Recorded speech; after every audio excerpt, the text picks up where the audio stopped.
Hello guys, good day po sa inyong lahat. At yan po ay papakita ko ang aking maharlika rambutan na nandito lang po sa gilid ng aking aming bahay. At kung nakikita nyo guys, yan po. Yan po ay patunay na markot. Yan. Ito po ay ang pagbabalat ng sanga. At once na po magugat na ay pwede na po siyang i-transfer sa seedling bag. Yan, pakita ko sa inyo guys ang matagumpay ko pong namarkot. Ito po ay namarkot na. Galing pa sa sanga. Yung pinakita ko kanina. Yan po.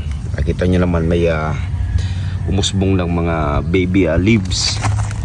Young leaves. Yan po. Yan po. Patunay po yan na pwede pong i-markot yung rambutan. Ito po ay maharlika rambutan.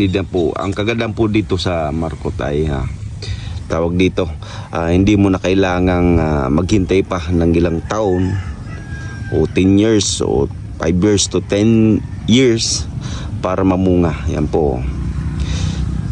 Kaya na po siyang mamunga sa loob lang ng 2 taon o 3 taon. Kaya na po siyang mamunga. Yan. Hindi lang po isa, dalawa po yung aking matagumpay na markot. Yan po, may young leaves na po sila. Yan o. Yan po, nakita nyo naman may mga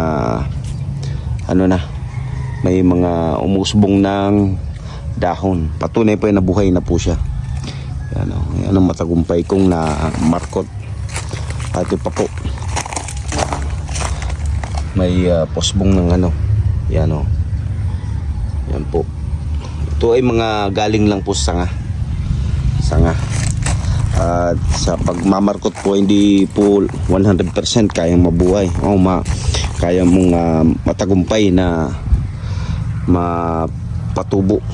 Marami din akong trial and error na ginawa.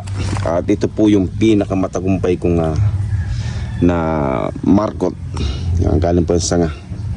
Yan, tatransfer ko na po ito later on dito sa aking pwede po dito sa gilid ng aking bahay ulit. Yan po, ganda. Maharlika rambutan. Ito po ay tuklapin. Napakasarap, napakatamis po. Yan. Hanggang dito muna guys. Bye bye.